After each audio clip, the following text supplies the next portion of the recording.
This the link up. This the link up. This the link up. Welcome to the link up. This the link up. This the link up. This the link up. Welcome to the link up. Oh. Yes, welcome back, ladies and gentlemen, to another edition of the Link Up Podcast with your host, Mr. King, Kana, and Woods here in the building. Hello. What is up, my fellow Homo sapiens? We're back again. Another episode, another beautiful day. The sun's up. Yo, this is a little creepy. Yeah, okay. I a little bit worried. I know about all you. Worried about what? But there's a little too much sun. We still in March. It's spring, though. Let's embrace it. Let's be glad that it's here because, you know, in this country, you never know when it actually going to be here or when it's not going to be here. So yeah, but I mean, summer will be hot as hell, too, though. Well, I mean, I don't know if that's a problem. I don't know if that's an issue. But anyway, we got some announcements this episode that we want to get out of the way because we have a guest here, but before we get to all of that, we just want to get the announcements out of the way. And the first thing, I guess, on the list is that things are going to be changing. We leveling up? Yeah. So we just want to let people know that if you hear any random voices and any videos from here that are coming from behind the scenes, if you're not seeing the person, just know that there's some changes being made behind the scenes at the link up to try to streamline certain things, trying make to be things flow a little better. Yeah, a little bit more professional. Yeah, all of those things. And Kana, what was the other announcement? Okay, well, on my part, you know, we've been saying for the past couple of weeks that we're going to get back to you with a list of foundations and stuff like that.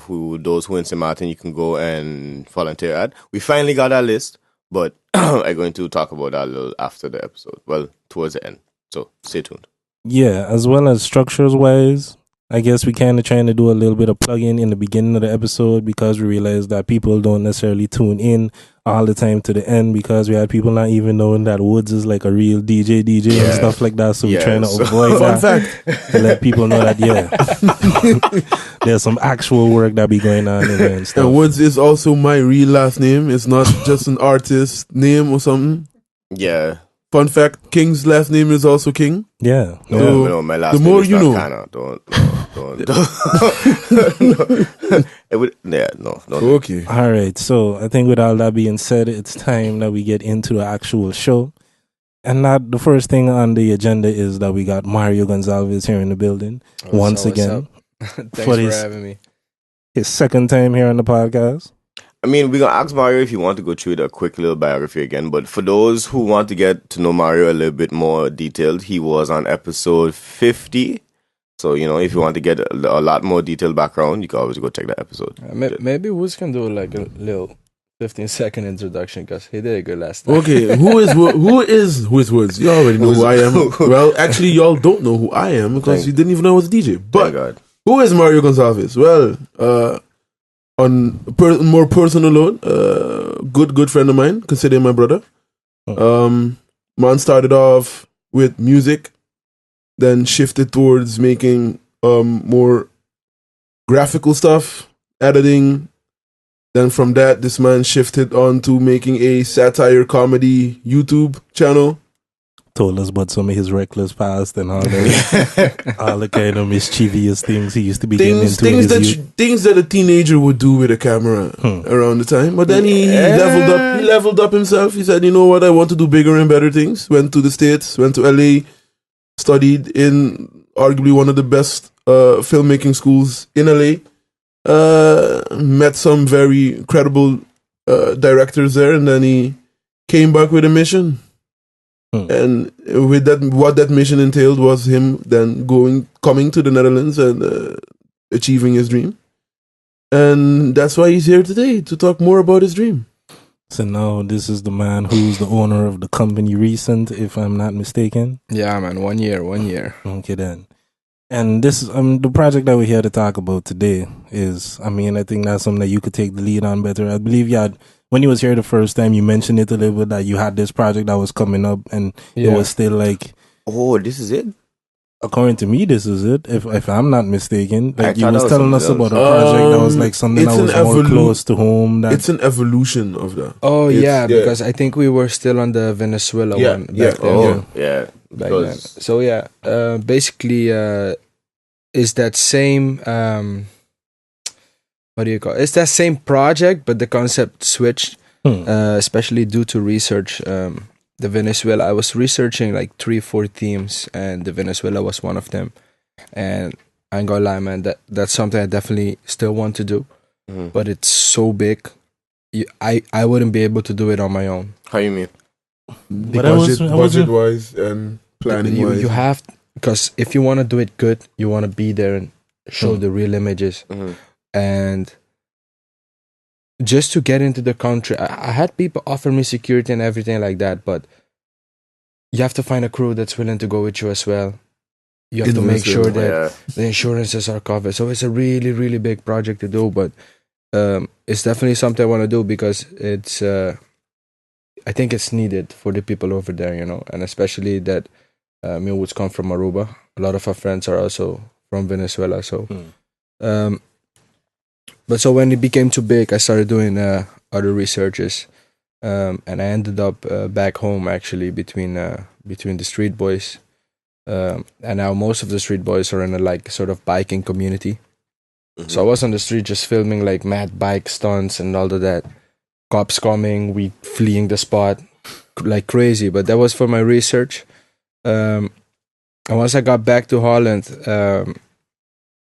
I realized that back here is a lot of profiling, you know.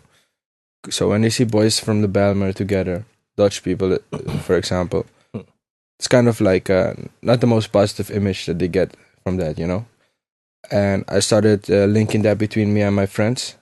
And I realized that back home while I was filming the Street Kids, all these memories started to come back. Like, yo, we were never hanging out with each other with bad intentions.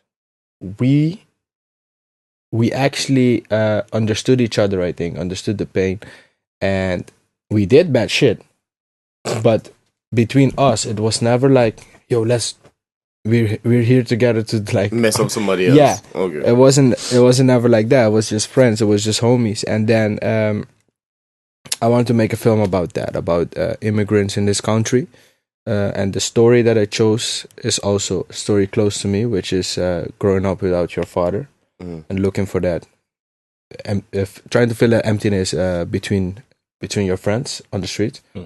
Because as a kid as well, growing up in a machismo country, which is Aruba, I think the Caribbean is pretty macho, to be honest, still.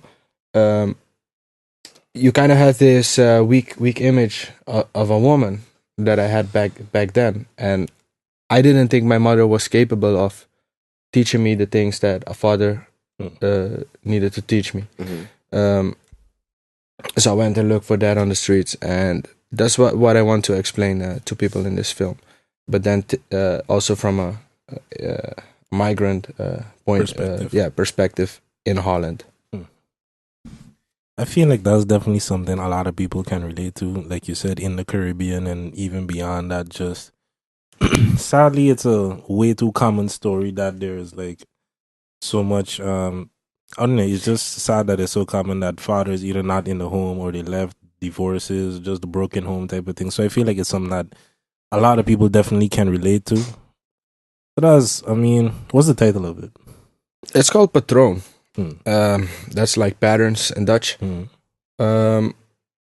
Also, when I came up with this theme, we started researching, okay, is there a link between kids growing up without father in the project? And it turned out it's a high percentage that there's a lot of boys that end up looking for the relation of the missing relation between them and their father in the streets. So that's one of them. And also the area that we're filming it in, Kraaiennest, it has, all these buildings has like a similar pattern. So we went there as well, and the reason why we wanted to shoot Kraaiennest is also that people talk very bad about that area. But when I went myself, and we went and sit like for 4 or 5 hours there just to look at the neighborhood. But it's only happy kids there. It's only happy kids playing under the metro. So I thought, okay, this is a beautiful area to do it in. The title of the film is ODE to the buildings there, but also to the problem that is it's very common in young boys growing up in such environments. So the title is basically like a double entendre, being like the pattern referring to the houses and just the pattern that you see in a lot of these neighborhoods and areas. Yeah, and also in Aruba, I don't know if you guys had it as well, but there's just say Patroon. So if you call a homie, it's like, yeah, boss, what up? Yeah. Yo, Patroon. That you see that, that's a question I was going to ask you. Like, aren't you guys afraid to a certain extent people more going to take the pattern for the Spanish meaning as well, like boss or like jefe or but that patron is with one O. Yeah. Oh, okay. And the film is going to be in Dutch as well. So it's actually for the Dutch market. It's an international film. So when we submit it to other festivals, it's going to be an international film with English subtitles. But it's going to be made first for the Dutch market, and then we expand it out there. But yeah, it kind of has a meaning to that as well, because patron is usually the man, right? So that's the missing father figure as well, but that's also the friends in the neighborhood. Okay. So it has like a connection there as well. And is this something that's like gonna be just like purely documentary, or something that's like a little more artistic, that it's like, I don't know, because here in movie it sounds more like there's gonna be like storyline, potential script type of thing, or is it just talking to some people from the hood and getting their... This is a movie itself, so it's made off of the research that we did. We asked a lot of people questions as well, online research, location research. So all of this material actually is inspiring me to write a script. So it's going to be a fiction film, and it's based off of the research. What was the second? True events, basically. Sorry?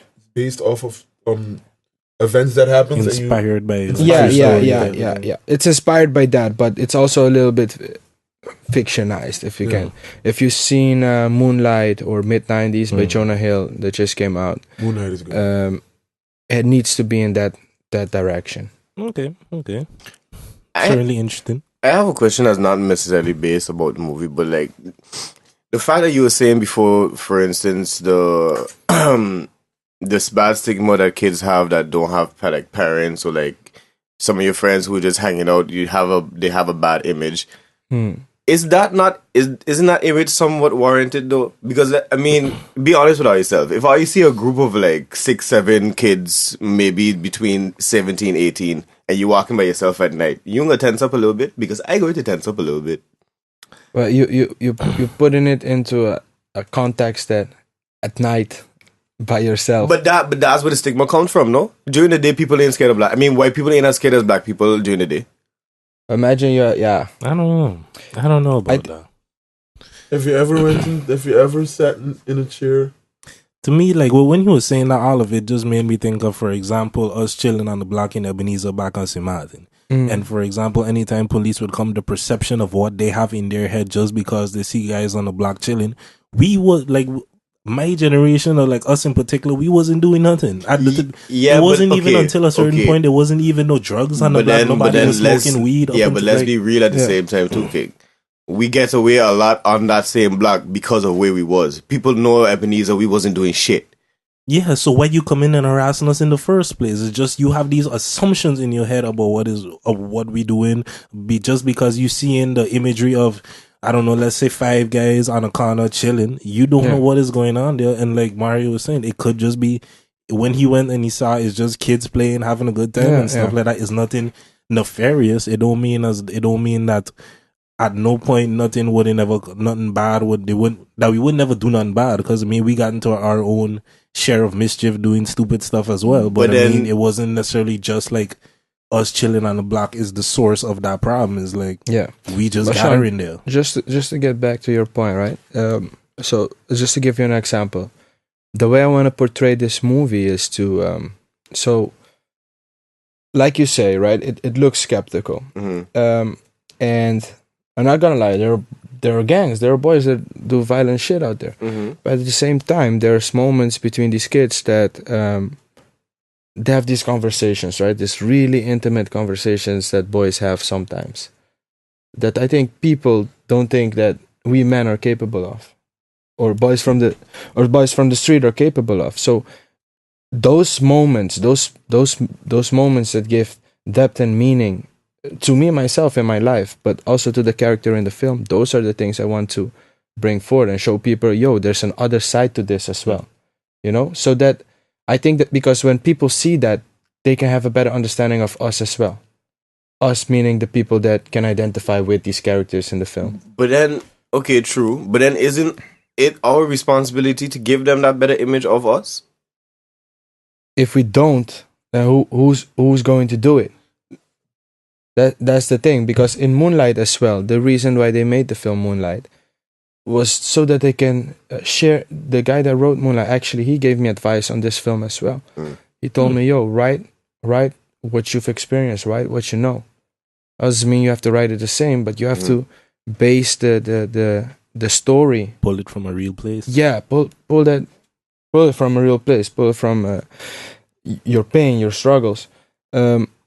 So that film Moonlight, it actually helped a lot of black gay men in the projects because they can identify with this character, and then people can also have a chance to better understand these certain types of persons. You understand? Because they never saw it before. It's actually giving them like. And I think in Holland especially, we have very little immigrant movies.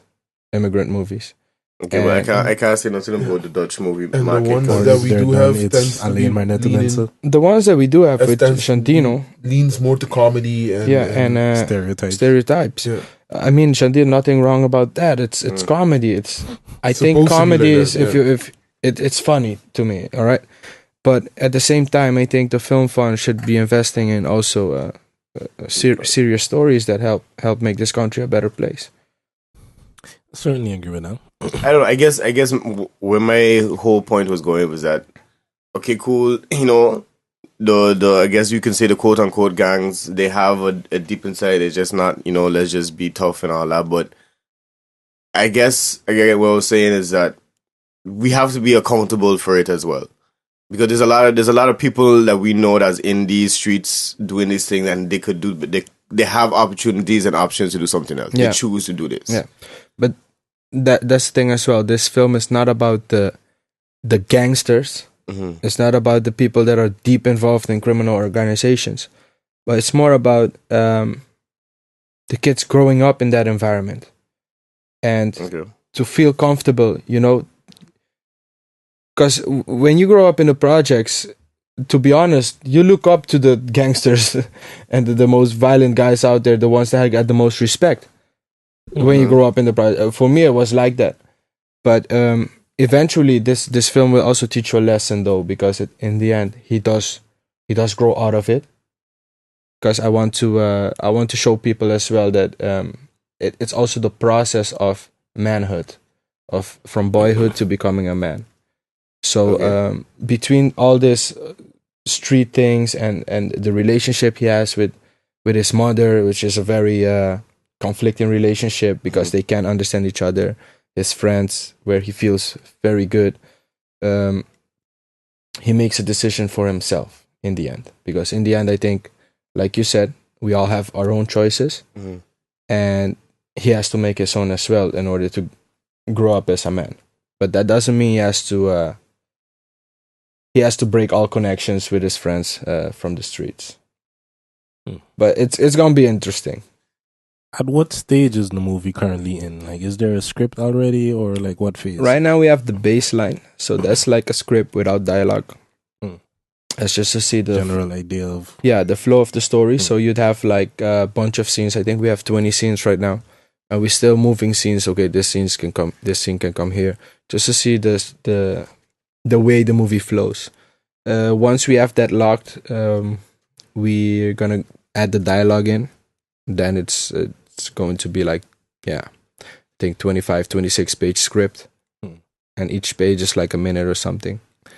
So it's almost half an hour movie, 20 to 30 minutes. But right now we're still in script. That be my next question. Like, is it a full feature length, hour and a half? It's a short film.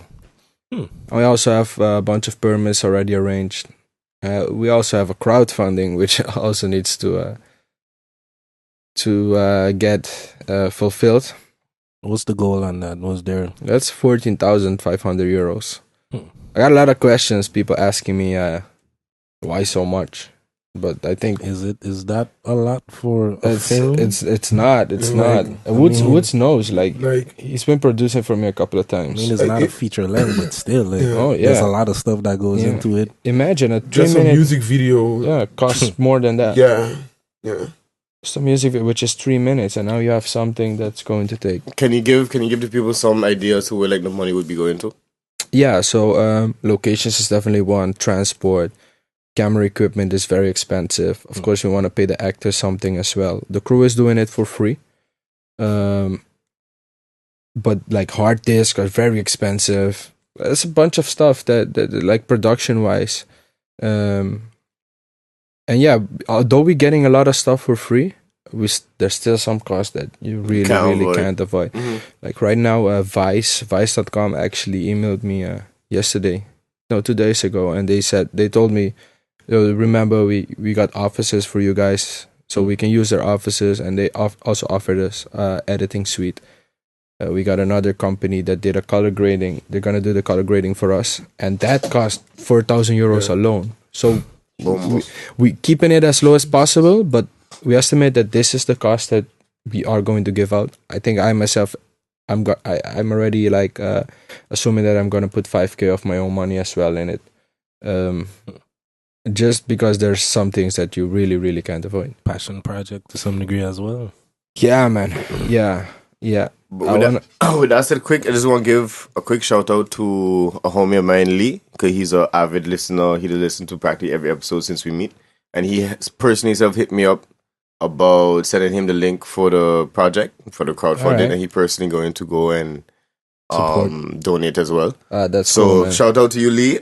Whenever he said he had to wait till he get paid, it's like everybody else. Right. But with that being said, no matter if it's a €1, 100, 1,000, 10,000, I mean, if you're feeling generously, and everybody else is always how to Appreciated. say appreciated, and every little bit going to help. Definitely. If you can't donate, you could still share the link. Yeah, you spread could the always word, share. you know?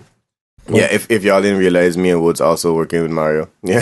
Yeah. Part of the So, team trying to get the funds together. Yeah, so with that, again, just bless up, and we appreciate any little thing that we could get. Definitely. But how much funds have been raised so far for the 14,000? Right now we have 14,500? 4,800 something. I don't Won't double know check that exactly. right now. Who's going to double check that? I think 4,800. But I spoke to a lot of people on the email asking for funding. So we got I know for sure that I got 2,000 more coming in before the end of this month. And the crew, because it's not only me gathering funds, like Sean just said, it's Sean, it's Woods. It's like a bunch of people working right now. I think it's 20 people at least trying to get funds for this end of the month, because people are gonna start. That was gonna be the next question. Yeah. Like, what's the deadlines you're working on? That you're trying to have it everything right now gathered by? there's 26 days left, 26 days left. and we're currently at 4,830 euros with 55 backers. Okay. Pretty confident you can make it. We have a flexible goal set. So if we don't make it, we still get the funds. This is really the first time I'm doing a crowdfunding campaign. I have to tell you, it's really scary, because one, you don't have any experience in it, and two, you try to plan it as good as possible. And so I'm gonna tell you what we did. We sat down, we wrote a bunch of names of people and friends we know.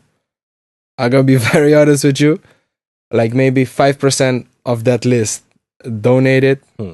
Like the 80, like 20% might have said, "I'll check it out," and the rest left you on read and never answered you back. But then, so my question is, because this is also something that we have to deal with the podcast as well. Not to say that we actually go in and like ask people to watch, but when you get something like that, if you crowdfunding, and if people just want to say no, do you actually want them to come and tell you like, "Bye, no, I can't do this now," or this or that, or you just rather just be left on red? I'm a person that like honesty, man. Because if somebody tell me, I think it's a cool project and stuff, but I really can't donate, it's not the right time, etc., I will completely understand. But Oh, sorry, my phone call never got. My mom's calling from Aruba. No, but yeah, I think it messes with me more when you say that I'll check it out, I'll let you know, and then you never Just let left me know. hanging forever. And especially if I know you like personally, because this list is based on like personal relationship throughout my career. Yep. You know, that's like there's some people that I really took care of in that list. And that are really good in life right now. That I'm like, damn. But you know, it's not about that. I think I do appreciate everyone that still supported. If the people that shared, you know, we got over 2,000 Facebook shares.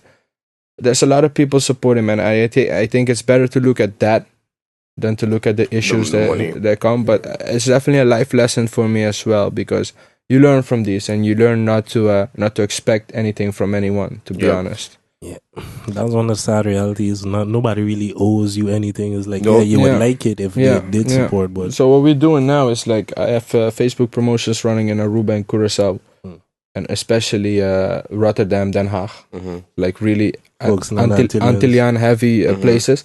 And we're promoting it as a migrant story, a film from someone from Aruba, someone from Curaçao. I even posted all of the flags of the people actually in the project. It's such a diverse. That's going to be a topic for later today. Yeah, such a diverse project, such a diverse team. So using that, I think people, especially we from small islands, people get proud when they see like once you see the flag there, yeah, it's true. So I share some. It's true. I think it was you or Gilda that was sharing something on Instagram about flags. But yeah, it was me. It was you. I think Gilda as well. into a whole. But we can discuss that later. Yeah. But I want to ask though, you including the language in the film? Like, will it be dialogue in Papiamento, or would it be like Dutch? It will be like the way. I don't know how you speak Dutch. I speak English. You speak English. If you speak Dutch, if you speak Dutch, you know how it goes, right? So it's gonna be like Aruban kid trying to speak Dutch.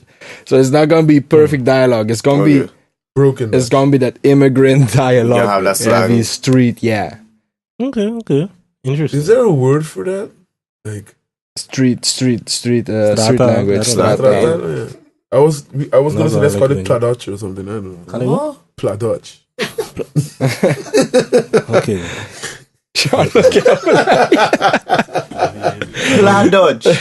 Pladotch. You want to break it down? Or you came to that? Papiamento Dutch, and you put the L in it, so it sounds nice. Pladotch. Where the L come from?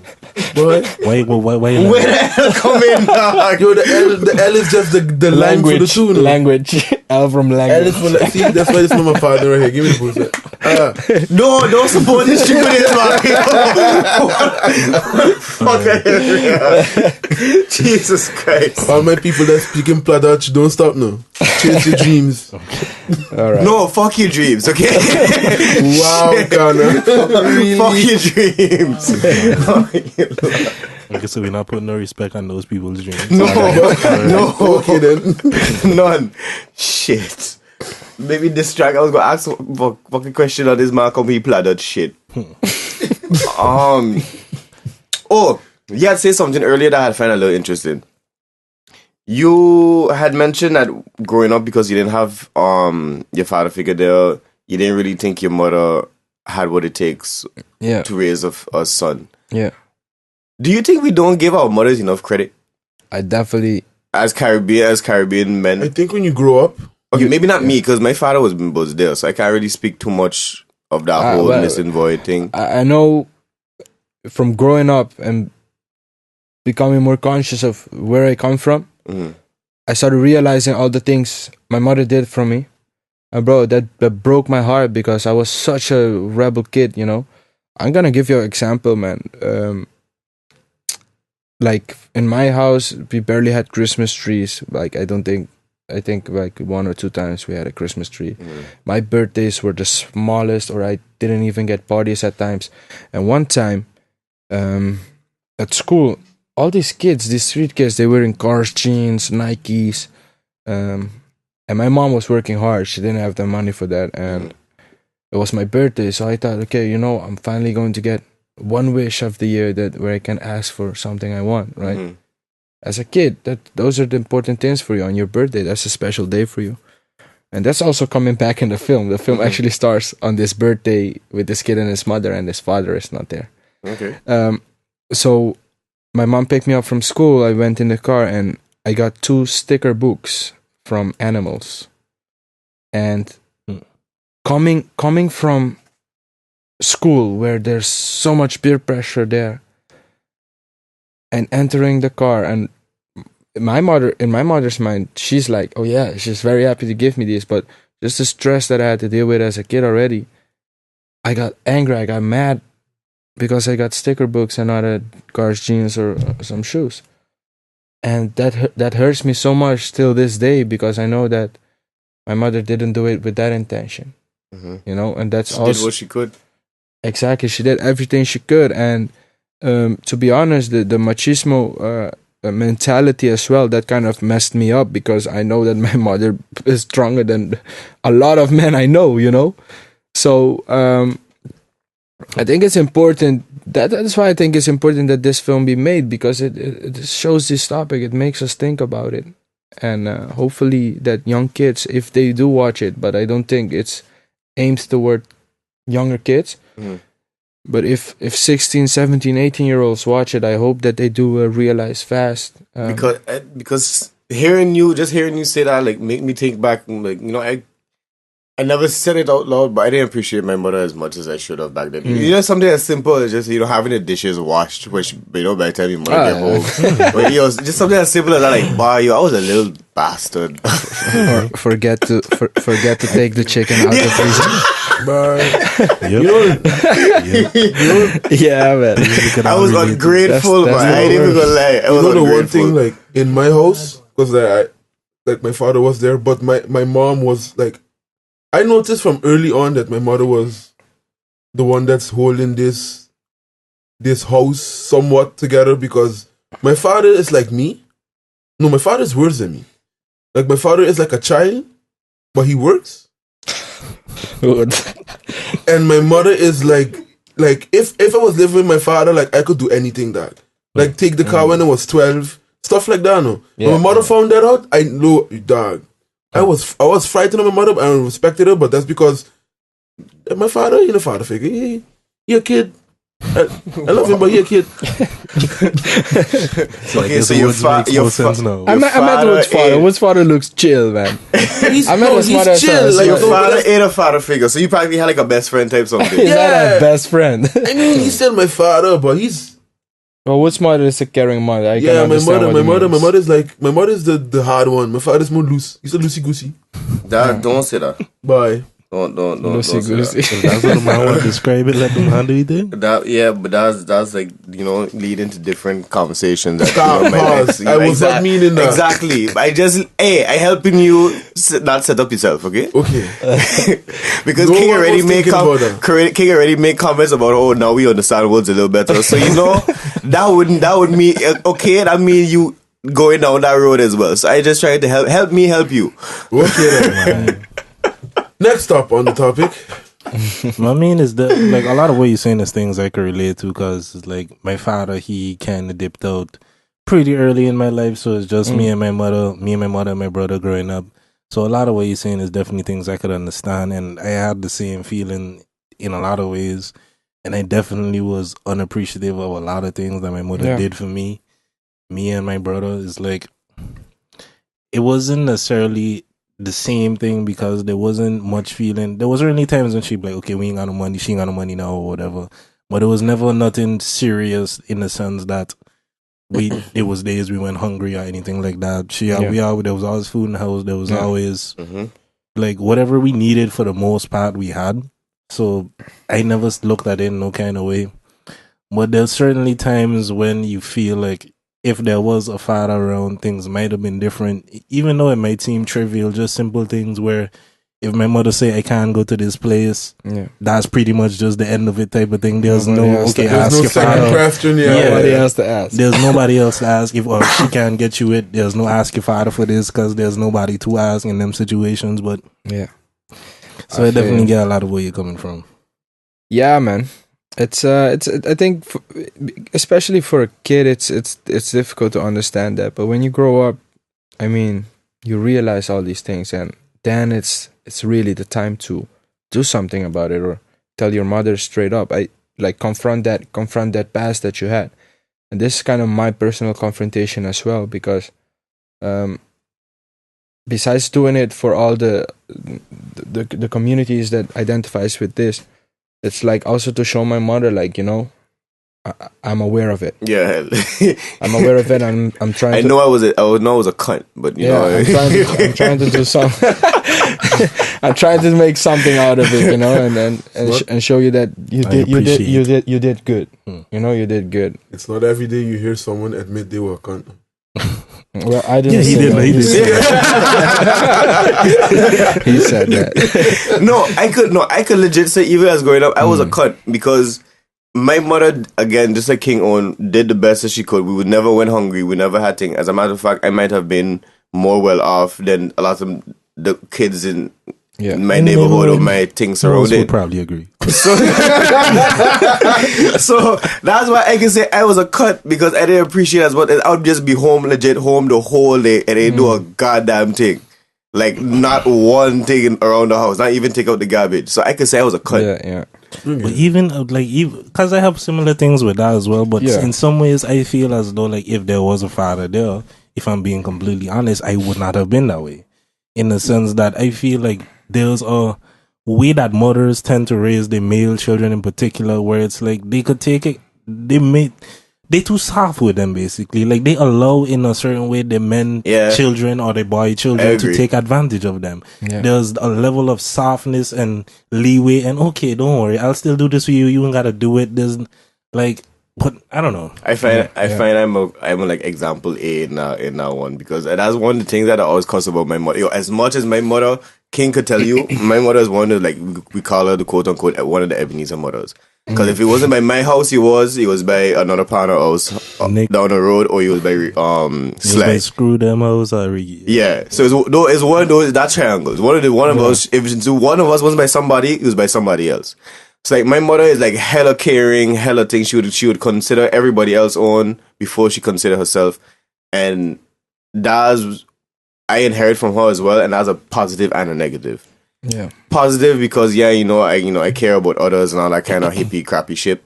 But then at the same time, you get taken advantage of, one, a lot because you're so caring, and two, a lot of shit affect you that shouldn't affect you. So you get to be a lot more sensitive than you would be, especially if you come considering to be the quote unquote man that society disclaims us to be. I end up to being too fucking soft. But I had to learn things the hard way, like, unnecessarily than what King was saying if, like, a father was around. And mine was there practically, just wasn't in the house. Yeah, I think I spend most of my time on the streets looking for that. And I think when my mother was at work, I know that when my mother was at work, I was being chased by dogs, bro, because I was between the street kids, but also trying to add value to my life. So there's this guy in this neighborhood. He sells raffle tickets, and if you sell a book, you get like 50 florins or something like that. So if I sell 2 books, bro, I got a Nike. So I was knocking at bro. Sometimes I end up like in a whole nother area of the island, which is like 30-40 minutes away from my house. And I remember that when there's a lot of these people, they put their name in the book and the telephone number. And on the weekends, my mother used to drive me to go pick up the money and stuff. So I mean, there's some things that my mother and I bonded. Most of the times it was clashing.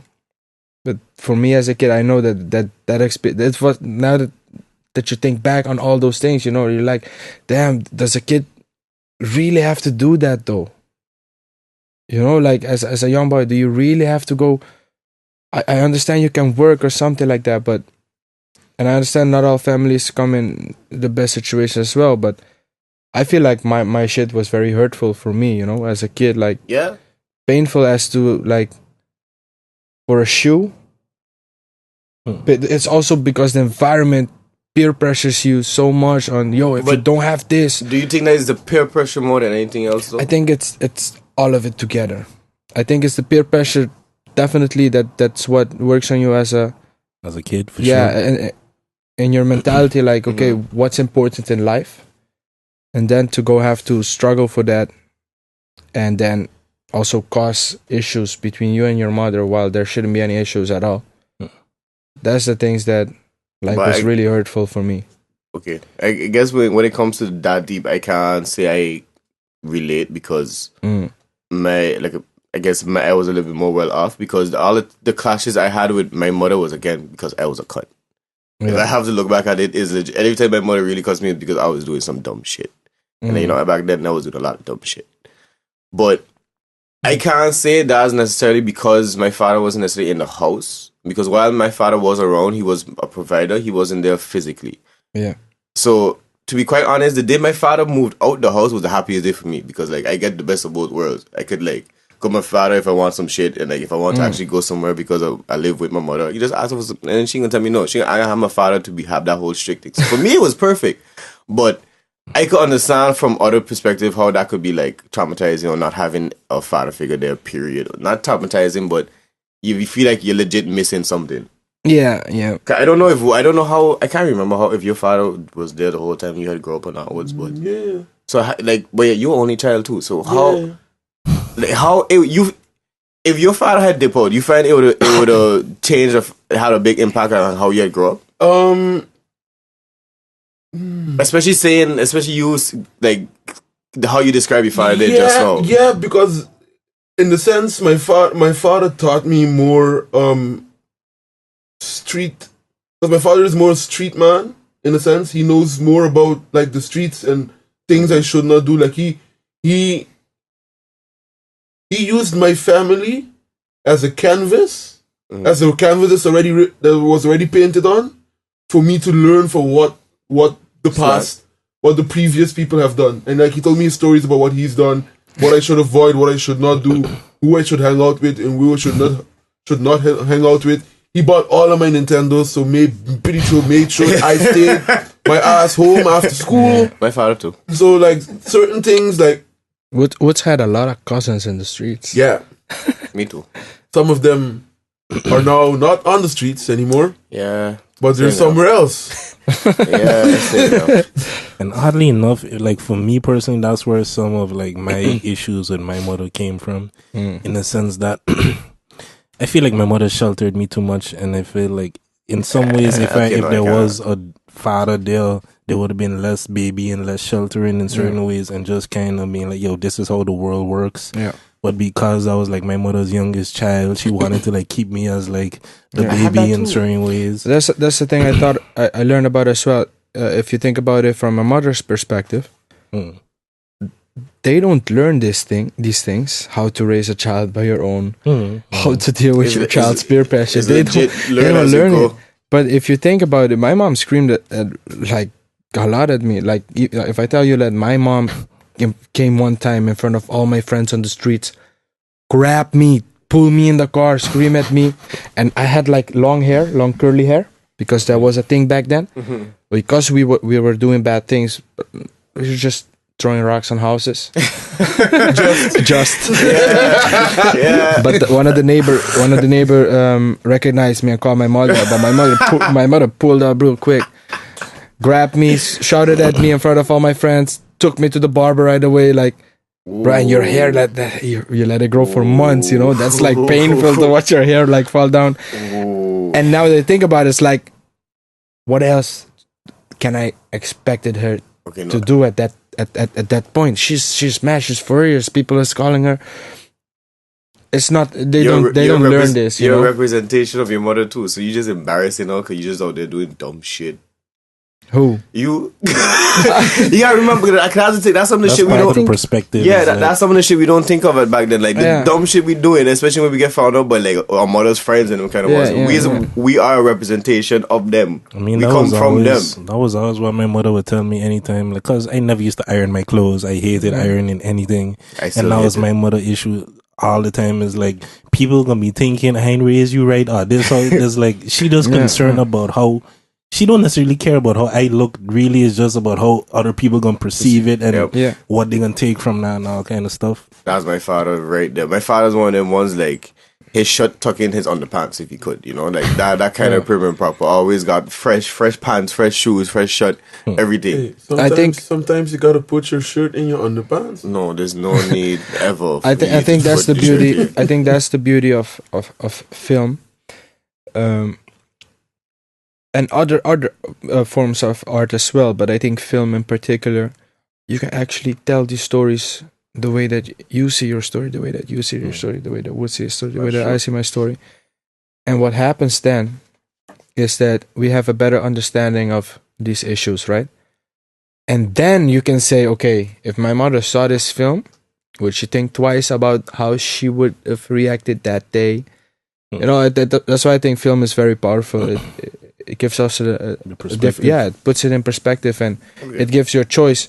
Okay, how would you react if you were in certain situations? But because it was never taught or it was never discussed, you just react with your instincts, and then that story plays out how it played out. I know it's a little early to kind of be thinking this way, but is there any thought, at least, or consideration for like a sequel or something, depending on if this is successful? I was just wanted to talk about that. I think the sequel might be about stepfather, because I had that as well in my life, and that moment that put me like on the right path. Yeah, that like helped me like because you said something about not taking the trash out. If I was warned like, yo, you need to take the trash out, and I didn't do it, I come back home, you know where I would find the trash? In your room. On my bed, bro. On my bed, bro. I mean, sometimes I find all the dishes like I'm like, alright, it's time to do this shit, bro. I got mad disciplined, man. I find that works. Yeah, that's the sequel. That would piss me off to go take out the trash and do the dishes too, to be quite honest. That's the sequel. I realized that my biggest inspiration is like Christopher Nolan. I do love his films. So smart. Batman. Yeah, but also Interstellar. Inception. He didn't do Inception as well. Did he do Inception? Can't check this. But that's a good movie as well. Whoever did Inception is a fucking good movie as well. But just the layers he added in his films and the complexity is what makes it interesting. But I realized that my heart is more in the likes of Spike Lee, doing it for the people, you know, some political commentary and stuff, like social commentary. And as an artist, you have to be aware of that. You have to be aware, okay, what you like and what you're more passionate and good at. You know, that's something hard as an artist, because you're always like, this is what I'm going for. That's hard for people in general. Yeah. much less an artist. Yeah, he directed it. Yeah. Continue. Oh shit. Yeah, no, he makes fucking good movies. I love his movies because I was very good at math and science and natuurkunde, nature, physics. Yeah, so his shit carries a lot of those elements. But yeah, then I'm like, okay, my heart is like, you know, I'm very compassionate with people. I understand people's story, and I think that's where I can make an impact. And I'm not so good at blending those school abstract concepts in films. Yeah. Not yet, man. Maybe, you never know. Yeah, practice makes perfect. But how many short films have you made before? Is this like the first, or? I've worked on a couple. This would be my second official one, I would call this my second official one. I've shot as well for another friend of mine. It's called The F Word. She's a director from London, and it's also about the father figure not being there. And this girl, she kind of learns how to deal with moving on from that, which she writes a letter on a wishing paper to her father, and she burns that letter in the end. That film played at Cannes. It played at Pixar Studios. It's like a short 5-minute film.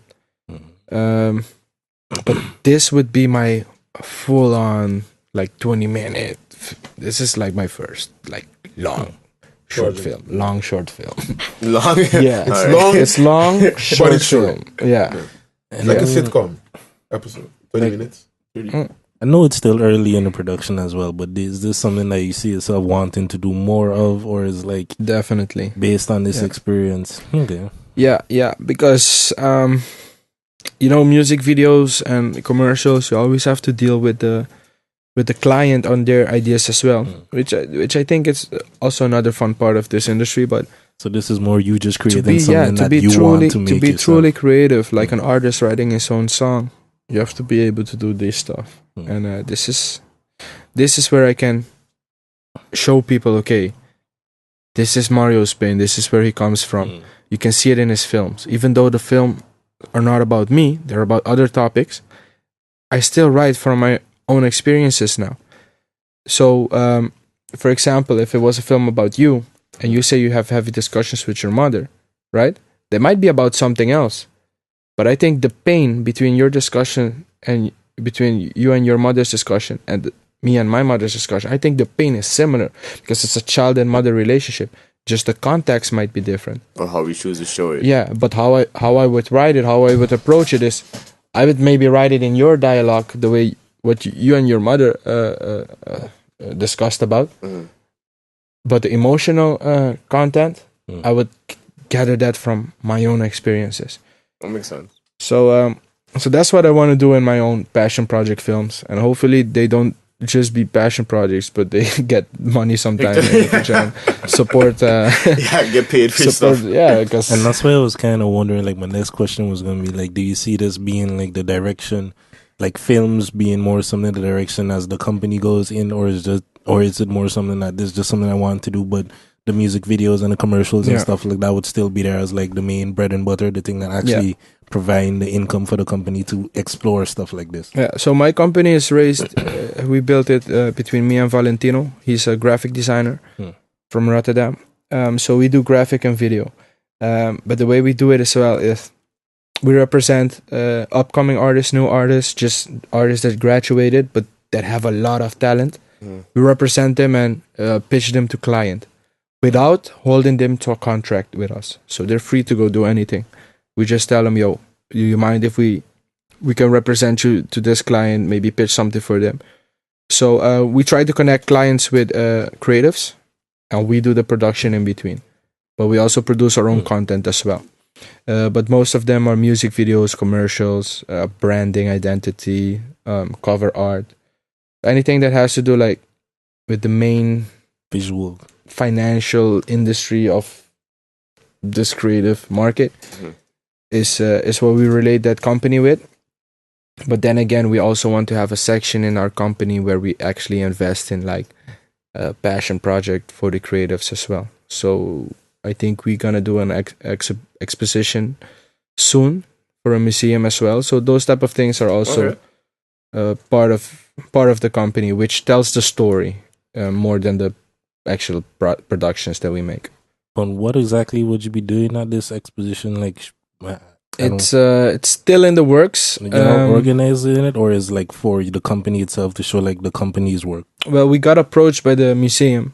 It's a short list of a couple of artists actually, but we're trying to work on that. We have 2 recent artists in that short list, and only 2 people get selected actually. So out of the 6, we have to just make sure that either one of us get selected. And it's about the connections between the islands and Holland. So that's the theme of the exposition. So it's going to be coming soon. Always something interesting to see. Yeah, definitely. And you know, if they pick me, it's going to be street. We're going to represent. Yeah, sound dope for sure. But anything on Patroon itself, I pronounce it correct? Patroon, Yeah, you got it. Okay, is it anything specific else you wanted people to know? Yeah, anything we missed About it, yeah, anything we didn't necessarily ask or... I think we covered the most important thing, which is where it comes from, you know. That's for me as well. Like we just did an interview with Funnex, and I specifically told him, you know, it's not important to talk about the team behind it or the budget or more that what it represents, more what it's about, and that's what we actually talk about. Yeah, that's, and I feel that you guys asked really good questions about that, and you also share your own. Let me formulate this in my head properly. What you trying to spark conversations amongst other people, or you trying to teach a lesson? What more you trying to like? What you trying to? So the way I explained, I thought about it a couple of times, because it's always difficult to explain. But I feel this way, right? I feel let's just give an example. You've been in a relationship for 5 years with a girl. You really love her. Wood's also been in a relationship for 5 years with this girl. Your girl break up with you. It hurts like hell, right? But the next day, Wood's girl break up with him too. And now, because you both share the same problems, the pain is a bit less. Okay, yes, so the fact that we could confide in each other, and that it's not only you in this world that's going through that. It makes it a bit less. There's more people going through the same thing, and it also creates like, okay, when you have the question, I don't know if you guys ask yourself this, but in this country, I've asked myself like a bunch of times, who am I? Who am I here? Who am I in Holland? Because it's so difficult when I see the other kids in my class, they know who they are. They fit perfectly in this country. I'm new. But isn't that what you think? Isn't that your perception of them? Because they might have a completely different thought. I think it's not only me, because it also shows like in France. In France, they created the Banlieue films, and that's basically people from the projects making their own films, so they can tell the rest of France, we're here. This is us. You always portray us like bad people in the media. But this is what happens here. They show the police brutality. They show how they go about with each other. So I think that identity, especially for immigrants, it's important, because when you go to another country, you lose it, because it's new. It's all new to you. We came to study. So it might not be as like as deep. You still it doesn't have as an importance to you, maybe, as someone who came here to get a better life, without studying, just to try to get work and have a better future for their children. I think that part of the identity I want to bring forward as well. But with kids then growing up without a father figure, being an immigrant in a project of Amsterdam. Let me ask how it is. Y'all actually trying... Okay, let me not base it that way, because it's a biased question. Y'all trying to fit into Holland? Like, y'all trying to fit into the Amsterdam life, or like trying to fit into the Dutch culture? I think that's you have... Fitting into Amsterdam is a very weird sentence to say. Okay, let's not say Amsterdam. Let's say the Dutch. You're trying to fit into the Dutch culture. I'm probably the wrong person to ask. Let me tell you something, because I think that just by being here, we are a part of it. But we have to show people. That's why we have to show people that we're here. It's not only the Dutch culture. It's us in general, because it's all of us that make this country. It's all of us. So you might think of the Dutch culture as the elite here, which it's probably more dominant. But if we never show our side, if we never show, we're here as well, it's a family. We live in together, Yeah. So that's why I think it's important to tell this story, so that we show people that, hey, we're part of this system as well. We're all in this together. And then we have our identity as well. Then we can show people, we're humans. We're not here to live off of your shit and all that shit that they stereotype us with. We have our own problems too. We laugh too. We're normal, bro. I mean, I get what you're saying with that concern, but I guess I raise the question because it's more like the mind frame or the mindset I have. We live here, live in the Holland. It's like, this is other people's country. Like, how they doing shit is how they doing shit. I'm not coming to come and change about it in the same way how I would feel if some random Dutch person gonna come and tell me, oh yeah, we can't do carnival no more. Who the fuck is you to tell me I can't? But I think that's different than. So like, but wait. But where I going with that is because Mario was making a question like, who am I? And like trying to find himself, but to me, you in the wrong setting to be asking yourself that question. But am I? Because I do want to. I think this is the place where I'm going to build my company up further, and I'm going to live here eventually. Okay.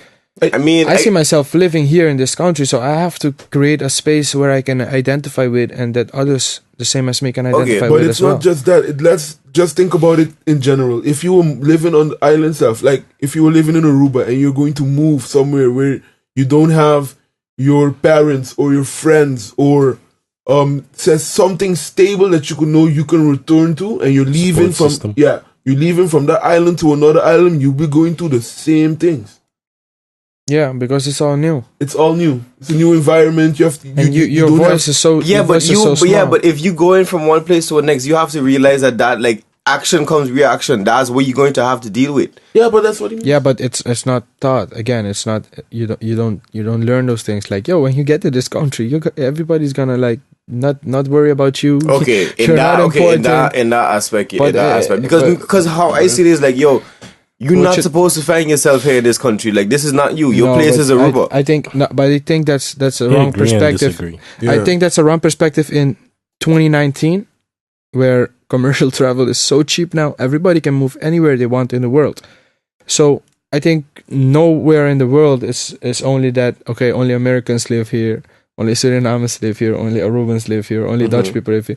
I think we became a multicultural. I mean, it's definitely every country. I definitely agree as well. But then we, in order to move forward, we have to acknowledge that, like, okay, for example, right?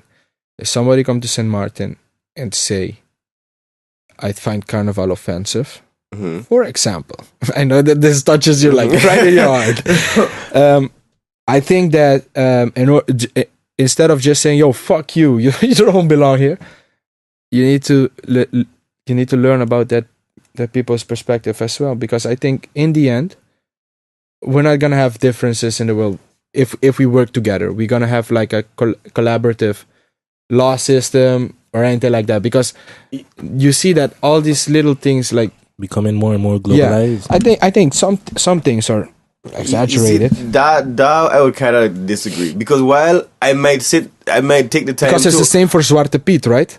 If we come here and we say Zwarte Piet is racist, imagine we see that Carnival might be the same importance as but that's the thing. But classes. Okay, I would consider maybe Zwarte Piet to be a little bit different, because Zwarte Piet isn't necessarily Dutch culture.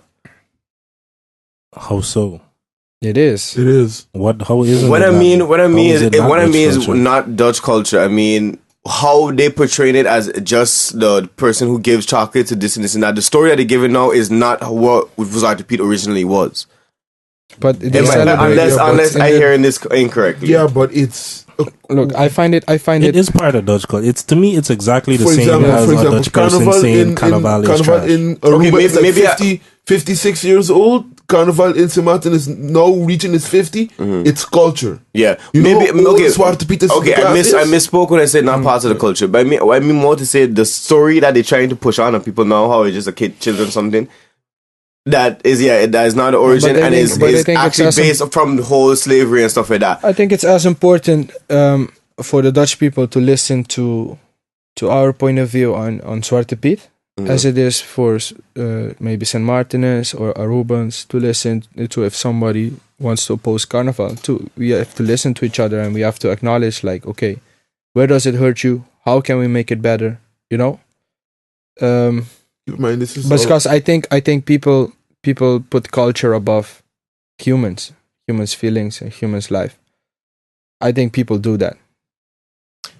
Yeah, I can't say you're wrong, because you would be right. If I keep that standpoint on Carnival, then I have to keep that standpoint on Zwarte Piet as well. Yeah, but to a certain extent. Okay, but this is just me personally. I stand by what I say it's fucked up, the whole racism part about it and stuff like that. But to me, again, I seen it as in, I in somebody else's country. That I could either choose to leave that shit affect me, or just be like, yo, shit is fucked up, it happens, or go about my day job. Yeah. I in the people them country. If I don't like it so much, just like how everybody said, I could damn well leave. Yeah, but That's then not because- that's not an option for everyone. No, Yeah, that's the you see, thing. and It's that- not an option And for I everyone. completely, I completely agree that. But coming from. the thing is, with nobody can't tell. I sorry, this might be really ignorant and stuff like that. But nobody from the outside can't tell me nothing about St. Martin culture. Like you can't tell me, like especially with Carnival, you like people. You could say your opinion and stuff like that, but not to a point where you stopping the whole. When you stopping shit from happening. Like we can be in my like for No, instance, but like for let me give a quick example. We could be in the States. We could have somebody from Europe talking about Zwarte Piet and somebody from the Caribbean talking about Zwarte Piet. Both I could give you opinions and whatnot. Is in the States. It's somewhere you can't do nothing about it. But from the time you come in Holland now and you're starting to affect people's lives and other people daily hoods, that's taking it something different. If I understand where I'm coming from. Look, I'm not telling you that we need to get rid of Carnival. I love Carnival. No, it's just no. I know, but it's just an example. No, it's just an example. The important thing for me was that the point I wanted to get across to you was that you just need to acknowledge someone that has a different point of view than yours. No, but that's the thing. But that don't mean I have to change mine. Just because I acknowledge yours don't mean I have to change you have mine. to change, but you have to process it. You have to go over it. You have to acknowledge it. You have to be able to open up a discussion and defend your point of views instead of just saying "fuck you." I'm not gonna listen to you. You have to have your own point of views as well, right? Which is what the Dutch have on Zwarte Piet as well. Now, we can keep debating them and eventually win, and which is people are still fighting for that. But a lot of them are saying like, yeah, this is our country, this is our traditions. We don't want you to tell anything about it. Personally, I can't get him wrong.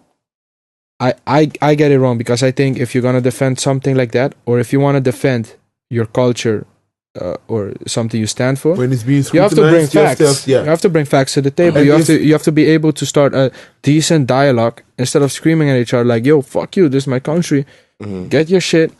Get out of here." But that's kind of. me. But you see, that's what I was kind of saying in the beginning too. What I mean that is not. Again, I did misspoke when I say it's not a Dutch culture, but to me, like what you say, you have to bring the facts. Just going down a chimney is not gonna make you all black. And that's not a fact then, right? But that's what I mean. It's not the story. The story they bring in isn't actually the real Zwarte Piet thing. That's what I was more trying to say in the beginning. I know, Like, but then when it comes to this, I see where both of y'all coming from, and I get I get Sean's point, but I get yours as well because me personally, I'm against Zwarte Piet, but my thing is like I just don't engage in it, which is kind of like what Kana's saying. This is these people's tradition. It's their holiday.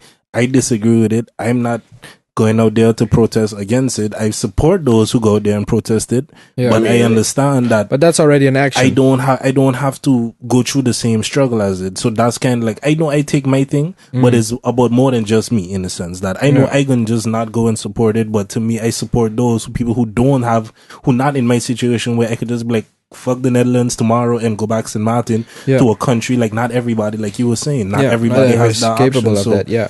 I support those who fighting against it, who live here, and it's like you can't tell a certain person born in Holland. I think the world they gotta leave and go somewhere. Like the world doesn't belong to anyone.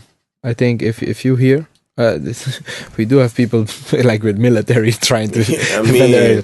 But if you think about it, we all have a space. We all have a voice on Earth. So whether it be in the States, if I'm a student or which I wouldn't feel myself American, but I'm still there. I'm still occupying a space in that country. So I think I still have the right to an opinion, to stand up for something I don't believe in. So you being here in this country, I think if you don't believe in something, you do have the right to stand up for it, you know? And if it's somebody in St. Martin, I think if they believe something, they do have the right to challenge it. But to just be quiet and say, it's their tradition, I ain't gonna mess with it.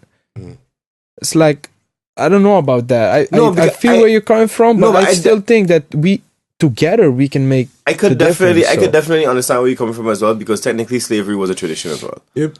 And slavery, and back in the day, slavery, that was culture as well.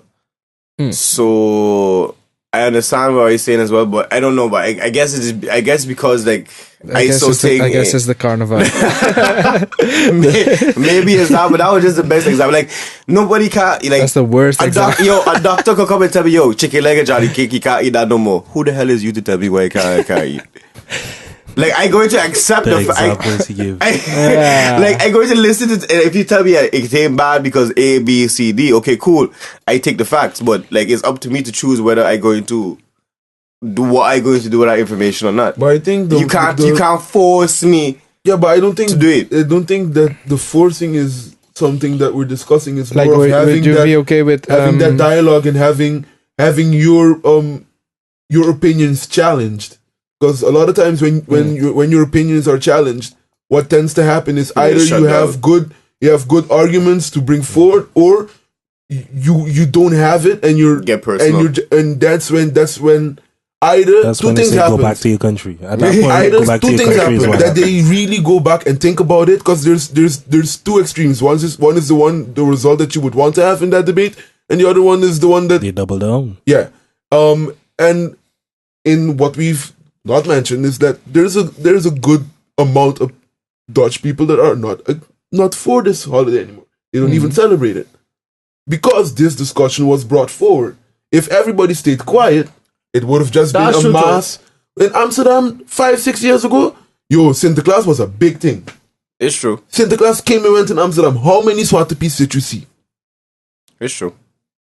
See, I'm the wrong person to ask now. Bye. I didn't see any, and before when I just come up, it was all over, even the half. Yeah, I've certainly heard like things about like people who live in different cities, because Amsterdam is a bubble. Yeah, true. You know what's funny? In looked at super liberal and stuff like that. In Aruba, they still celebrate. Yep. That's weird. I find that weird. Yeah. Because it's weird. So Mario, what do you think about tackling that? I'm doing a film.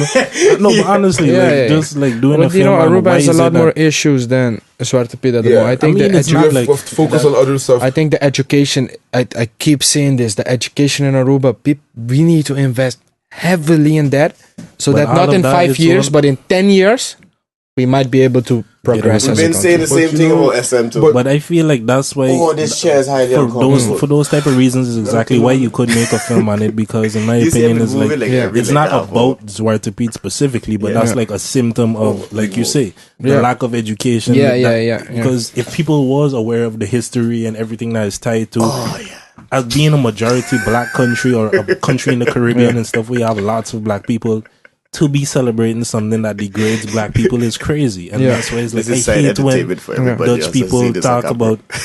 But the thing... I hate when Dutch people use Bonaire and Aruba and some of the other Antillean islands to be like, well, it's not racist if these countries with black people celebrate it. So but you know, the thing is, the thing also is like, I grew up in it, right? And you don't think like... What the thing in Aruba is, and the thing is the same in Curaçao and Bonaire, like it's also part of our culture. We grew up with it, so it was very weird because I never really looked at Sinterklaas Zwarte Piet that way until the discussion started, and then I was also like, yo, what do you mean? Like, cause I was also Zwarte Piet. I was a black guy with black paint on my face doing blackface. You did blackface? I did a blackface. I did a double blackface. That's what I was just want to tell you, because I know that our friend that used to DJ as well. DJ. This is DJ Negro. That's his name. He's a black guy, and he blackfaces as well. He's the most popular Zwarte Piet on the island. But fun fact. That's the thing. But you know what it is? People are so lost in those partying vibes, and they don't care about their own opinion anymore, or their own respect. I feel. I think maybe a lot. And he's happy doing that, but I don't think he can see the damage, how it hurts a lot of other people. Because I know for a fact that there's black people being called Zwarte Piet. Yep, that's a fact. And these little kids that grow up in school, they see this event every year. Who you think all the white kids gonna call Zwarte Piet? The black kid in the class. Yep. And so that's for me where it hurts the most, like for the kids, you know? We as grown up, you can defend yourself. Somebody call you Zwarte Piet, you better fucking straight up punch them, you know. But as the kids, you know, I think that's It's different. It's Yeah. different. When you're young, you environment. don't think about it. And some people, when that question is then brought forward, then you can get retrospective about it and then make your own conclusion. But if that never happens, then I personally find people, especially in that specific situation where like it leads to like children bullying and stuff like that. I find parents need to focus more on the kids not being so sensitive. Not to say so sensitive, but getting a little thick skin, because the world is not going to change right now. yeah, for sure not. But So you, at least you can change. So You could prepare your child at least. I find. you're preparing him to defend himself against things he shouldn't have to defend himself. He shouldn't. But again, we look at it realistically. He's going to have to, regardless if we want to, or if we find it right or wrong. So it's going to happen. Kana, what do you feel is the appropriate thing then? Just be like, all right, they're gonna say it. Just live put your with head it. down. And No, move look, on, they're going to have situations where you're not going to be able to control your emotions, and you're going to I would teach my want to child- think, but you have to stand by your actions. I would teach my child like, yo, if they call you this, you're not that. You better stand up and tell them you're not that, because we ain't gonna accept it. Along those lines as well for me. You know, it's not gonna be like You don't have to go straight to violence, but you could show people that you're not going to tolerate that kind of stuff either. or just don't have children. really. I mean, that's an option. That's an option. That's not a That's an solution if you option as already well. It's not a got solution, children. but if you already listen, got children, or if you're planning to have children, that's not a solution. that's the answer to overpopulation. I mean, there's an answer to a lot of things. Actually, the answer to overpopulation is mass genocide, to be quite honest. But I mean, that's really going far. I mean, if we're being real with it, Bro, if we're being real with it, So we know not to give the Infinity Stones to the Infinity Stones away from Kana. shut up, we're dead. yo, Shit. let's be real though. That's the never- only never- That right hurt now. more than everything we talked about. Yo, right now, Never vote that's, for Sean as president. Nah, that's mad, no, bro. I know not to give myself no kind of power in general. You know how I know I much? got to use that shit. You know how much?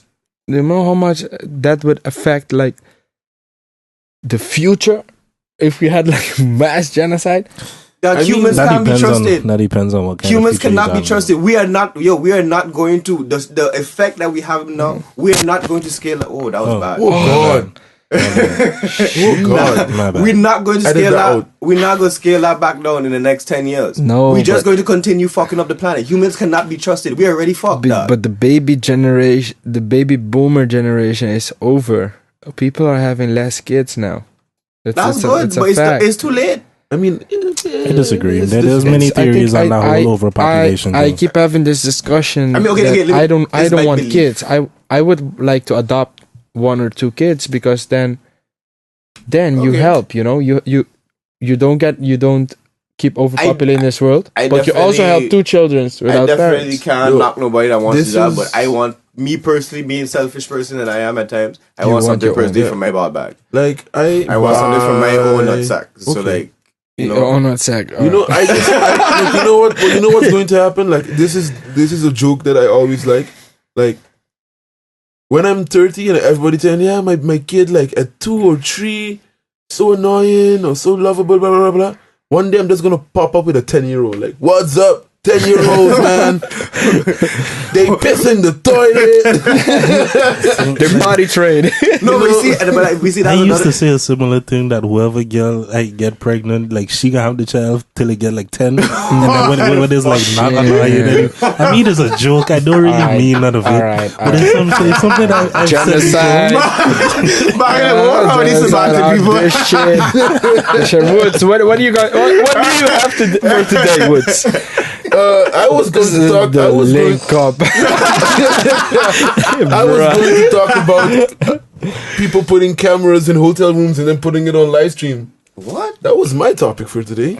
Yeah, Not genocide. no, that was a news I mean, that article. was not necessarily my topic either, but I was just being realistic. Oh, to- yeah, to- Mr. Genocide. I was solving a problem. No, I mean- you were causing mass genocide. But was it That's not? a problem for a lot of people. Does it not solve the problem though? No. We're talking about the It earth. makes We're talking about the bigger- it world. makes bigger problem. How?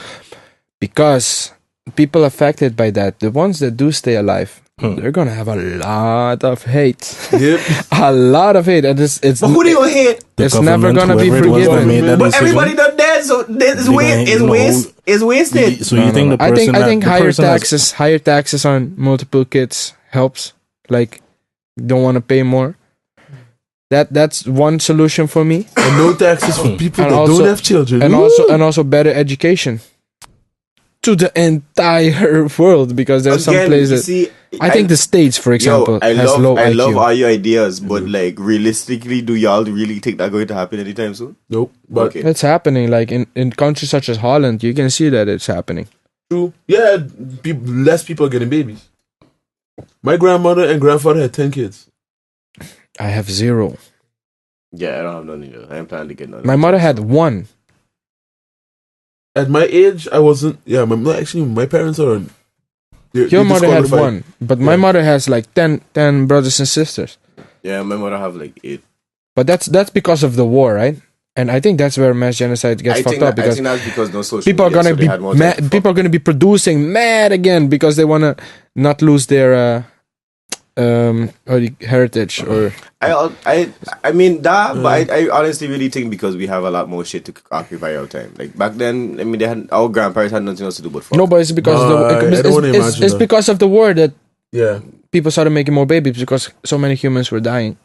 Eh. They were like, we need more humans, and then they made too much, and that's why we are struggling. We're struggling to pay rent. We're struggling to buy a house, a car. I believe we're struggling for several reasons, but because we going on like almost an hour and a half. Let's right? talk about the hotel that put cameras in the room and then live streamed it and sold it. What hotel They were is- in China? in In China? South Korea. South Korea. They had multiple hotels with cameras in it, and they were selling it on live stream. People were fucking and thing, and they were just selling it. I mean, there's some messed up people in this world. Yeah, I mean, South Korean amateur porn. I don't think that's something I would want to see. but it's not just South Koreans. It's just people. If I you mean, that maybe just me personally. Maybe it's where did stories. you do your internship? Vietnam. Okay. Fuck you. There might be a video Trying to get you. Trying to get you. There might be a video floating around about Kana. No. I don't want to see that. Hotel rooms? Nah, it's not. No. So what specifically had in mind that you wanted to talk about this issue? You know, because like seem like you really want to talk about we've it. all been in hotel rooms, right? Mm-hmm. And the things you've done in hotel rooms, would you want it to be on the internet? But as That's I say, my question. the things that you do in I your always bedroom, behave do you wanna- myself in hotel. Always behaved in hotel rooms. Good. Keep down public. Yo, but that's the thing. You have to think about it, right? Like, let's say you're a very important man, like you're Bill Gates or one of these guys, and they got your video in a hotel room doing something nasty. I personally find if you somebody like You Bill know- Gates, you have the money to sweep your room And- in every room and you go to. I don't think you stay at a hotel. I think you stay. think- I I don't mean, think he's in a random hotel if you're, yeah, but I'm assuming like these hotels were not just small hotels. Yeah. They showed the pictures. Yeah, I there saw were it. some of Yeah, them yeah. were like, trust me. Okay, maybe it's If because you're my one of parents- those, let's say, look, not even an important person, just us, and you do something you don't want to be out there, this the amount of power these people will have on you, know. It's, I mean, it's- no, in certain because- ways, I feel like Yeah. that kind of dying out in a way. I feel like we kind of enter in a generation where it is like there's so much invasion of privacy in certain ways that yes, we not completely there yet, but I feel like at some point we're going to get to a place in society where people don't even care anymore. I mean, with stuff like the fappening, as they had called it, where they had the super mass leaks of pretty much every celebrity, every female celebrity you can imagine. They had somebody, nudes. yeah, I 'cause did they had not hacked see this. They had hacked the I cloud and avoided something. it like the plague. Okay, I did though. I didn't watch it. I watched it, I mean, regardless, just the fact that they was out there, and it's like if you really want to, you can find pictures of pretty much every celebrity you imagine. And I just feel like That's why you gotta crop your face out. How are you going to crop your? Oh, you mean yeah? In that case, there yes. was a but- picture. Yeah. You never take a picture, a nude with your face in it. Mm-hmm. Smart. Preventing it. That's the number one rule, Oh, you bro. just never take nudes, period. That's the number one rule. That's another one there How too. about I you mean, don't take nudes? that's another There's only solution. the best way to do it. Not have it there, period. But I mean, Ever? to me though, Period. Prevention is better than Have you cure. Kinda. never took a Kinda. nude I've picture? never said I haven't. Okay. the I one just thing said that's the that best way not to. the one thing that I will disagree with that method is like it's just like teaching abstinence only sex Yeah. education. Yeah. People going to fuck. Yeah. Let's be real. No, but people you going to could, have sex. you could, so you could, teach them the right way to do Biggs, it. you could fuck People- and not send a nude picture. And they I are going to understand, be but recorded but what I'm saying in is, hotel rooms. people are going to send nudes. Yes, it would be. We know that if you don't do it at all, that's the obvious way to solve it. But Listen, people are going if to you do don't it. send her, Sean, the boy next door will. Basically, Sean, like, Hi, shit. I'm let's the boy let's next crop door. let's let's crop the pictures there. That's for almost anything. That could be almost anything. If I don't buy her flowers, the boy next door could do it too. So I mean, yeah, you gotta draw your line somewhere. I yeah. mean, So that's Yeah. But what if she gotta afterwards? try your Like, I lines want a somewhere. dick pic. Right at the cropping with the What if she afterwards? Like, I want a dick pic. but they got enough on Google. Just choose one. wow. Sean gonna Google up dicks and save one and send it to Yo, her. if it's a girl I don't trust, hell yeah. Cause you never know, your man be woman more sneakier than man when it comes to these whole crop your face. crop your face, but then when you look, next girl be like, yeah, but you see that thing in the background there? I Yeah, know that's okay, only heat but you on. could deny it. Yeah, you can And deny just it. deny because Yeah, but what see, proof do you have? but all that's too much work. How about you No, not there's do no it? proof. There's no proof. Let's Crop- never say. Crop it and don't leave Yeah. any space for background. Yeah, exactly. So you The man- Photoshop the whole, just die at a Yeah, you gotta know to position the camera. And The even- new even- iPhone has like this. See, now this, why you doing too much? This portrait mode that it blurs the background for Yeah. you. Let's Good work. to go. More fun. I find out you did way too much. Sponsored by Apple. No, Jesus Christ. we don't like Apple. I don't like Yeah, Apple. I was gonna say I don't know about week because I got iPhone. But actually, I'm a Microsoft guy as well. But anyway, Wait. Now we're talking about phones. You Samsung guy as well? Android guy? Android guy. Samsung. Apple. You? Yeah, you Android. Okay. Okay. So, I saw this YouTube video yesterday about the new Galaxy. the S10. Yo, I love the Galaxy, right? I think it's better than the iPhone. Till I saw this video of the guy opening his Galaxy with a video of him on another phone. So the face identification. Oh, Somebody can just use a picture or a video. Just have a little movement in the they face. had a lot of problems and in China with it that too. opens it. Like But that's why I never why said I none of like- those things on that's my why I phone. like this. No fingerprint. I'm cool with let me put in a number. Like I'm cool putting in a little pattern. I like thing. this. I This don't is- need fingerprints. I don't I need like facial fingerprint. unlocking. None of that. This does the 3D facial thing. I realize every time I say it, I like this. Like nobody can really see what you're doing. Nobody on the camera. But Like I just like opening this. up, opening it up, bro. You pay with your face, man. So when you have to pay somebody, you just it's not a smiley face, but you just watch it, look at your phone, and What is hard of doing makes this? it over. Be paid. It's done. I could do this in my phone. Because it's That's- easier that's than creepy, because it's that's easier than just you're already looking at your screen, so you don't have to The have an extra generation of step. But your convenience, finger is but, like, always here. Like Okay, your finger is keyword. You don't want it easy. always here. Like there's no other place for this finger to be than here. There's never it's like the moment you grab your phone in your pocket, your finger already here. By the time it's here, it opened up. Not true. Yeah, but you're talking about That's Nokia. how you just hold Nokia your be phone. sending data as well to China or something like that. Russian And what does Apple do? I don't know. You have Facebook on your phone? Huh? You have Facebook on your phone? Yeah, you have Facebook on your phone, Yeah. but that's not Apple. That Fif- might be Facebook. No, but I mean, like It don't matter. your information, like you have, you search on Google, you have a Gmail account. You're sharing everything to Google already. But yours as well. Yeah. But yours is just sending extra information to China. Okay, Kind of I am not Yeah. afraid of the Chinese. I don't know why everybody be afraid of these days. The Chinese, these Okay. Chinese man doing the same thing Google doing. so while these two cuss about the phones, right? This is what we talk about a lot of times. I want to shout out. I want to take a little time to shout out because we be wrapping up Yeah, soon. yeah. I didn't want to do this. I Hour didn't and a half. I By didn't the want to way, do this. all of No, this is shut going up to and let be- me talk now, you fucking Before vegan. you say it, all of this is going to be Wow. in the description below, What? just so they could click on the names and everything. Well, but In the YouTube? yeah, Yeah. We should kind of mention that in the beginning of the videos, just for people to avoid, conversations like these. But anyway, I just want to give a quick shout out to just St. Martin in general, because normally on this podcast, we just seem like we bash St. Martin people and St. Martin in general a lot. But last week was the first time I was quite surprised. Just to give a little context, they have the whole. I was talking about it last week, actually, on the link up with the whole Joe Budden and the Follow Soca thing.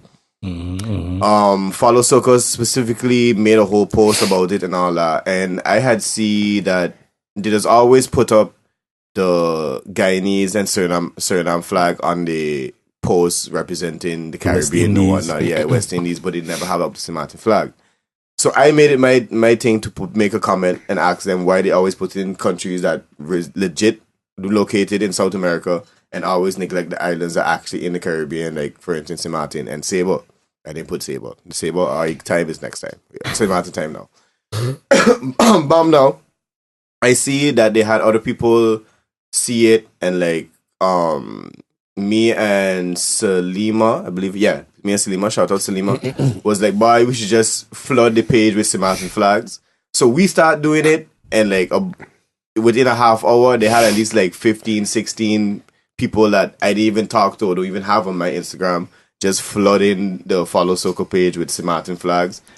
Nothing really come of it. let's really be real about it. Nothing really come of it, but you'll see no change in Follow no, Soca. I ain't see no change, but I'm sure anybody that goes on that page or that specific post knows the St. Martin flag. And not to say I was expecting anything of it, but it was just cool to see that we actually support each other for once in something like that. If only they support the fun rappers fact, the now. Aruba flag was there, so everybody in Aruba was calm. Gilda posted, that's the thing I want to tell you earlier about. Gilda posted that thing, I don't know, something from the Caribbean with all the Caribbean flags on his story. Yeah, that was my post. Yeah, and but it had all the. Oh, that was your post? Mm-hmm. There's something weird about that post because I was looking at the flags and I saw Argentina. Yeah, yeah. Did I have I just shit saw like Argentina that? in the back. Yep. I'm like, Okay. when is Argentina? Argentina's not part of the Caribbean. When did we invite them? It just get me upset. And also, I want to give a shout out to My Idiot. It's a radio station in SM. What a name. My 88. My 88. It was like 88 point something FM. Yo, and you they know just what make I it heard? Wow, My 88, the radio You in know what XM. I heard? My Idiot. I was like, what? Okay. Yeah, no, that's no, okay. No, let me make sure we really good. My 88, like the number 88, is a recently new radio station in St. Martin. If you haven't heard it yet, for those who on SM. Yeah, and you was just saying they supposedly shouted us out at some point. You know, big ups to MC Charlie. I believe the segment is Chilling with Charlie or Chill Out with Charlie. Chill Out with Charlie. Mm-hmm. She listens to the podcast as well. She's been telling me she's been listening to a couple episodes. Oh, she listens? Yeah, Okay. she actually listens. So shout out to Charlie. And she gave us a nice little shout out on the air. So I ain't see no other podcast getting that. Because maybe because I don't listen to the radio. That's just me being a little. I wish we had the special effects button right now. Every time you give a shout out. Shit, I ain't see no other podcast being shout out on the radio. So shout out Charlie and My Idiot for that. We appreciate it, and for those who actually listen to the radio. Is actually a good show. My 88, the radio station as well. But Charlie's segment is pretty cool as well. It's more like old school hip hop, R&B, feel good type vibes. Mm-hmm. So it's thing. I would definitely recommend it. So again, shout out to Charlie and everybody that support that whole and everybody who support the link up in general. Yeah. All our listeners, all the regular listeners, we all the appreciate new listeners. you. I'm forming a heart right now. If you're on audio, you can't see it, but just close your eyes and imagine me doing a heart. Oh, YouTube as well. Oh, speaking of people who don't follow us, shout out to all the people in California. Yeah, we got a lot of American listeners. Hello, how are you doing? So you really feel that was necessary? Not really. You really feel that was necessary? Jesus Christ. Anyway, shout out to all you. If y'all actually listen to this part of or you listen to the whole episode, give us a comment. Leave us know where are you from. To me, it was really odd to find out that Ayu was listening to us. I don't know why Ayu would listen to us, but hey, we appreciated the support nonetheless. We appreciate you. And I'm forming a heart again. But whoever else got plugs and whatnot to get out, Woods, Mario, if y'all I got last something to messages say. for the people. Yeah, leave Mario. Yeah, but it's for you guys mostly. Mm-hmm. Before I go to that, can I drop my crowdfunding page? Yeah, man. Yeah. We could drop it down in the link. So if anybody wants to support that project we were talking about earlier, you can go to bit.ly/patronfilm. Mm-hmm. And these guys will also have it in the description. Yes. But also another thing I wanted to mention to you guys, I think it's very great that you guys are still doing this. It's now the 70th. This is 72, I think. This episode 72. Yeah. I'm really proud of you guys, man. You guys are giving a platform to artists, people such as myself, Gilda, and others, which is very interesting to see. You know, you guys are digging out the people that come in backgrounds such as ourselves. And I think it's good. I hope you guys grow. I hope you guys. Well, as a plan, we appreciate it. We appreciate it. You know, thanks for coming on. Cause, you know, for sure. Always, man. Always, you guys always the... have my support. But I know that it's how hard it can be to start something, and that you guys are now 70-something episode. You're still in it. So now it's just time to grow, branch out. Well, you know, that's what we're doing. You know, we're getting some help behind the scenes. You know, we're trying to be a little bit more professional than them kind of ones. But yeah. So I don't gotta operate the camera. We got homie over here. I feel you. Because last time we had that issue with the camera turned up. Like, now we don't have that. No, we go take like half. We plan to introduce, you know, the ones behind the scene on the next episode. So, you know, we're gonna give a more of a welcoming. That'll be their welcome episode for. Yeah. So for now, they will all be known as Casper until the next episode. What? Woods. Okay, so Mario, stuff you wanted to say, like last words. Well, you already did it. Never mind. You just let the link. Anything else other than the link? Support the film. Thanks again. Yeah, support the film. If you have a similar experience, it's also great. You just comment whatever you have. Any reaction to these guys' videos and posts is important to start the discussion. And about Woods comments today, this Woods for you guys. I think he does it on a lot of episodes. He's been my friend for a long time, and Woods just being Woods. Yeah, Woods being Woods, guys. We pretty much. I appreciate all y'all appreciating me. So Woods, what parties you got? We got Aruba Dag coming up. I mean, all of these parts, like, look, retrospective, like, there's a lot of parties you missed. So, last Friday there was we had a pre-Aruba Dag party in Club Lux. It was bombing. Go on my Instagram, see the videos to see what you'll be missing so that you don't miss it next time. Because I'm tired of telling y'all to come to the parties and then 5 of y'all or 6 of y'all coming and the rest of you like, yo, it was lit. Why you didn't tell us? You don't listen. I feel the same. I don't remember anything, so he had the time of his life. I hope it was lit. That sounds like it was too late. Yeah, and today we have a party in club, Super Club as well, and it's going to be lit again. Yeah, and y'all gonna miss it because y'all don't know about it because y'all don't listen. And just gonna come to them and like in the future type of thing. Yeah, like, you're gonna be too late. By the time this out, they're gonna be too late for them too. It's like Drake's album. By the time you listen to this, it's too late. What the next one are coming up, bro? Today. Actually, what I want to promote right now, so the dedication is coming out by the end of this month. What is the dedication? Is a mixtape where I'm kind of linking.